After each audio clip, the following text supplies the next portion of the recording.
Hey guys, it's Brandon again.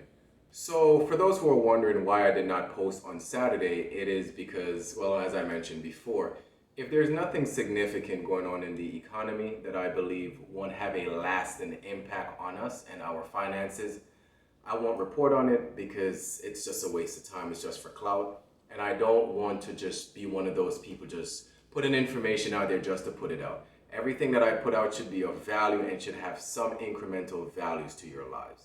Now, and actually this topic that I'm going to talk about is a good follow-up topic from my previous video about Juneteenth, right? Now, this past week, all I've been hearing about is jail and prison.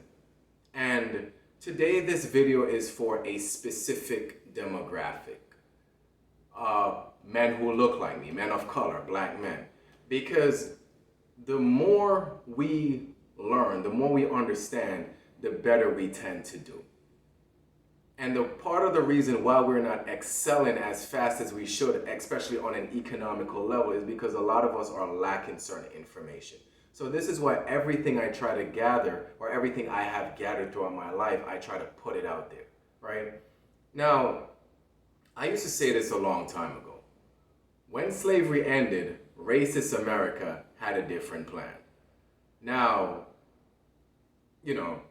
before I get into that, I just want to say this. People are excited about holidays like Juneteenth being passed, right? But what we're not being taught, what our kids are not being taught, is that our history began before slavery. A lot of young people now, all they're hearing is what happened to black people, how we're getting killed, and we were slaves. This is why they grow up and continue acting the same way that the previous generation acted, because we're not empowering them. So to the kids who are subscribed to my channel, the black kids, this is what I want to tell you. Before we were slaves, we were kings, we were queens. We ruled on this planet for thousands of years. We created mathematics, we created scientific methods that scholars today, I'm talking about people from Harvard, Yale, people with all these big degrees cannot fathom today. We were and still are a great people. Things happened along the way. I'm not going to get into a history lesson right now. And we were sold into slavery. Slavery was disgusting and it was terrible and it pisses me off thinking about some of the things. But many of us overcame it. Now, back to my point, when slavery ended, racist America had a different plan. What is that different plan? It is the prison system. Now, the prison system in America, or the incarceration rate, is the largest on this planet. The prison system is a big business. Now, it is no secret that men of color, the foundation of the black family, is being targeted the most for the prison system since history. So for example, in the 1970s, I believe, Nixon, who was the president of America at the time, not only took us off the gold standard, but created the war on drugs agenda. He deemed drugs to be the number one public enemy to the American system. I'm not going to sit here and say that drugs aren't bad. Of course they are. People can get addicted. You take drugs, you feel so good that you become a slave to the drug. That you lose who you are as a person. It destroys family. Yes, not saying drugs aren't bad, but that law being passed was to continue what was left off. Why let black men be free? Now,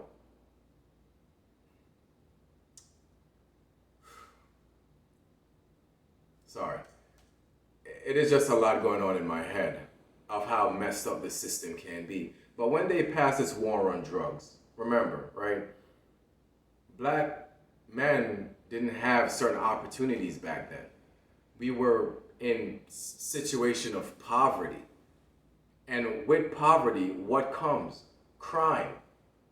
Yes, not saying crime doesn't happen in wealthy areas, but it's very seldom. You're going to find high crime rate in areas of poverty. And that was what rid the black community, was poverty. Now, guess what? They passed this whole war on drugs thing. Guess which communities were being funneled with drugs? And there documented data on this, that drugs was being funneled in the black community. So now, black men, it was our way to provide. It was our way to provide for a family. So we were now using this drugs as a means to put food on the table. But the war on drugs that got passed was basically saying that the user and the supplier were going to be punished severely. The prison system punished black men very severely, and I will give examples of that. So we took this drug, started selling it, we're getting caught, and are being incarcerated for it. Because that's the only means we have as to how to provide. Now, why is this happening? Because prison is a big business. It's a huge business.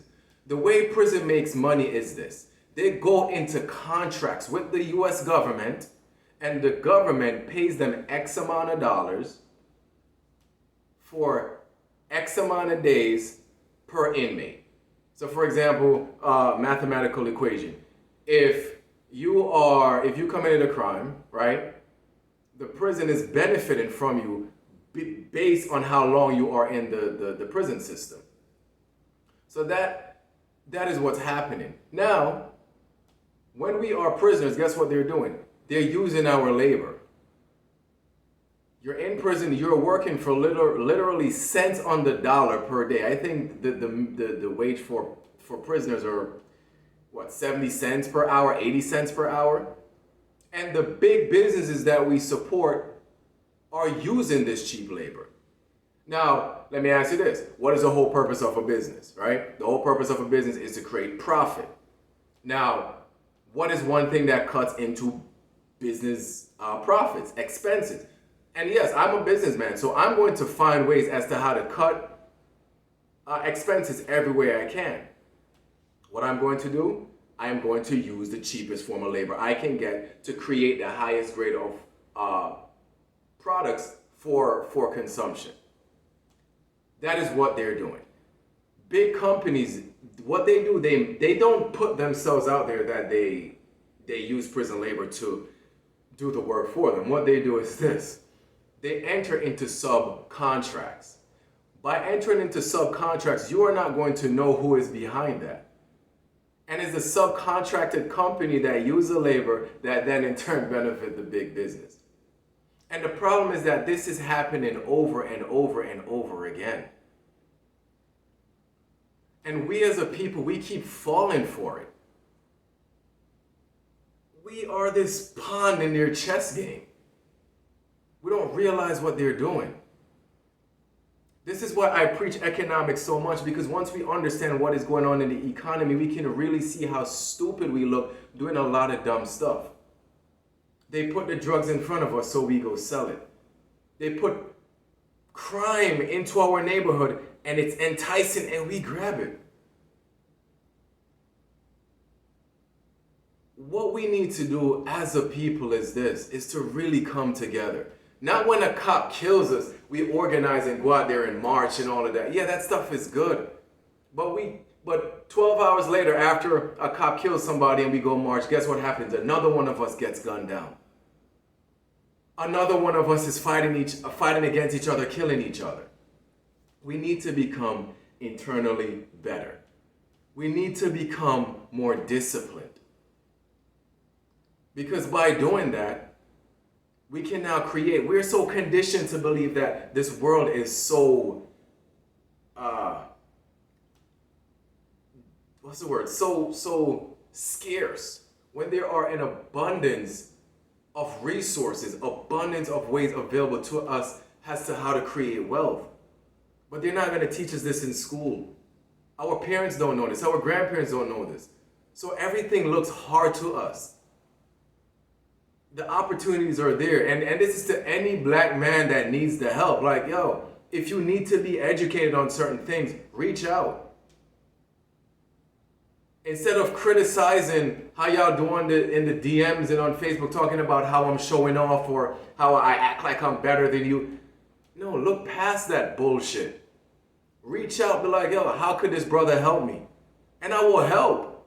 And more of us need to give ourselves to us as a people. That's the only way we're gonna elevate. Because once we start elevating economically and financially, then their prison systems are gonna crumble. They don't respect us because we keep benefiting their economy. They kill us, they disrespect us, they're tearing the black man out of the family, creating this cycle, this psychological deep, oh my God. I'm usually on flow, but it's just I'm really, it's bad what's going on. The masculinity is being ripped from black homes. And this is why our kids are so messed up.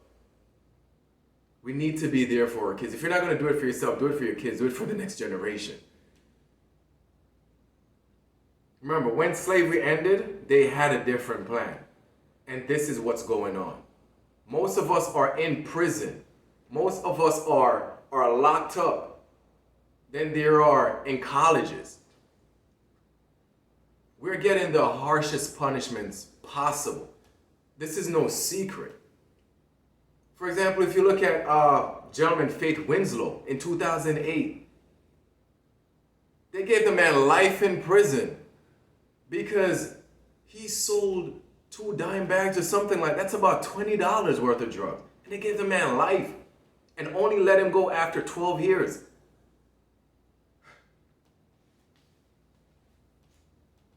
Another gentleman by the name of Ronnie Long, he was wrongfully, and I repeat, wrongfully arrested and was sentenced to 80 years in prison for a crime he didn't commit, for rape and burglary. And they let him go after he served 44 years, they let him go because they're like, you know what? The courts can't defend this anymore. This is what they're doing. The government, they're keeping us there because the government is benefiting. The systems are benefiting. They're getting paid for this. And we're the easiest ones to target. We need to build our economy stronger. That is the only way out of this nonsense. And by us being educated on what is going on economically, we will make better decisions. We as a people, we're not fighting for freedom anymore or to be respected. We're fighting for our humanity.